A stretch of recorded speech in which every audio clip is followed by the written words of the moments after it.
Assalamualaikum warahmatullahi wabarakatuh.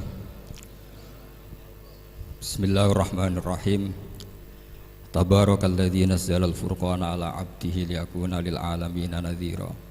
Allahumma shalli wa sallim ala sayyidina Maulana Muhammadin wa ala alihi wa sahbihi asma'in, amma ba'du. Qudwatunal jami' fi'lan wa qawlan wa hala Syekhuna al-faqih al-mufassir Kiai Haji Maimun Zubair, Syekhuna Kiai Haji Abdul Wahab, Syekhuna Kiai Haji Muhammad Najih, dan semua ahlu baiti Syekhina yang kita hormati, teman-teman Anwar yang kami cintai. Sebelumnya saya mohon maaf karena saya harus di atas, padahal kita ini fi tabqatin wahidah, sama-sama tahta Syekhin wahid, tahta murabbin wahid, yaitu Syekhina Kiai Haji Maimun Zubair. Dari sisi itu saya minta maaf. Dari sisi yang lain jenengan harus minta maaf saya karena ini bully saya ini. Artinya bully itu kesannya di atas, tapi ini makmur, diperintah, diatur. Jenengan al-amirun atau al-amir, jenengan pemerintah. Jadi dari sisi ini jenengan keren ya, ngatur-ngatur saya. Tapi begini, sengaja saya tidak bawa makalah, tahun kemarin juga tidak bawa makalah, karena saya datang, saya matur ke Siid ketika beliau minta saya datang. Saya datang tapi tidak sebagai narasumber, ya seperti umumnya santri alumni.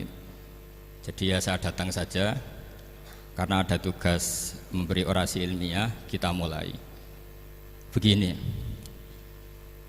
Jadi dalam disiplin ilmu yang dikembangkan di pesantren itu sebetulnya kalau pakai ilmu logika maupun sosial apa saja, baik sosial ilmiah maupun sosial budaya, kita ini jauh lebih unggul ketimbang tradisi mereka. Misalnya begini, dulu di era Umar bin Abdul Aziz ada yang memberi gelar Khamisul Khulafa, ini yang dikutip Mizan Kubro Imam Sa'roni. Beliau ngendikan begini, idza ra'aitum jama'atan yatanajawna sirran fima bainahum fi amri dinihim, itu fasyadu anna dzalika dhalalun wa bid'atun. Jika kamu melihat satu komunitas tertentu yang bisik-bisik agama tapi di grupnya mereka sendiri tanpa melibatkan kelompok lain yang mungkin a'lama minhum, lebih alim, maka itu sesat, dhalalun wa bid'atun. Sehingga dulu itu sudah ada tradisi konsensus ilmiah. Konsensus ilmiah ini diputuskan oleh konsensus yang min ahlil ilmi, sehingga orang yang tidak ngalim itu ya konangan.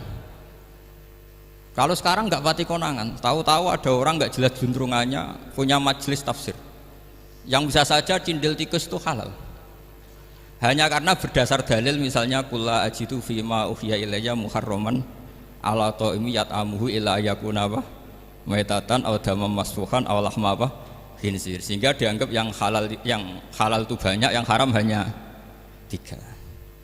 Saya pernah ketemu di antara mereka, tanya, apa betul Gus Bak menurut Islam begitu? Terus saya baca di antara ciri Nabi itu yang ada di kitab Taurat dan Injil itu wa yuharrimu alaihimul khobais.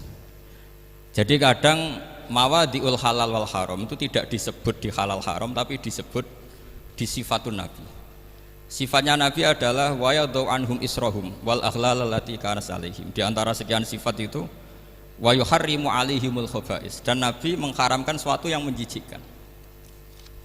Nah kira-kira itu cindil tikus itu kalau sampean dakok di ruang tamu menjijikkan enggak? Ya jijik, ya sudah haram saja kata saya. Akhirnya sebagian mereka ya tobat, mau ngaji sama ahlinya. Dulu ketika Imam Malik ngarak Muwatta itu beliau ngendikan, dan ngendikan itu saya hafalkan. Ini ada di kitab Al-Manhalul Latif, juga dikutip Gus Najih dalam kitabnya At-Tajridul Musaffa.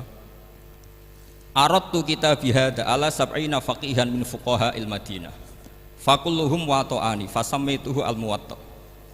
Kitab ini sudah saya tasihkan ke 70 ahli fikih di Madinah, kemudian semuanya setuju, fakulluhum wa ta'ani, semuanya sepakat, fasammaituhu al-Muwatta, maka kitab ini saya namain al-Muwatta, yang disetujui. Sehingga kita tidak boleh menjadi orang-orang alim humul sendiri dewean terus dikultuskan santrinya, serambutnya gondrong, terus muridnya jari dulang Nabi Khidir, sekambine kok kali Jogo itu, terus terkenal wali itu. Ini kalau kita begitu bahaya. Makanya saya senang model pendidikan Anwar. Ilmu itu dikonsensuskan. Siapa yang alim ditakrib, di MUIN, ada debat, ada macam-macam. Sehingga yang terbaik, baik secara ilmu maupun perilaku dituakan. Ini penting, kalau ilmu tidak dikontrol itu repot.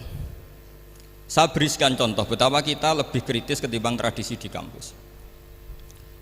Saya pernah didebat sama salah satu kelompok ormas tertentu. Pak Paha, apa alasannya orang NU kalau megang istrinya itu kok batal gitu?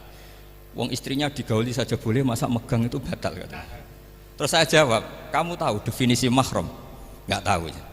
Mahram itu orang yang haram dinikah. Yang haram dinikah itu ya ibu, anak, bule, ponaan. Yang haram dinikah itu namanya mahram.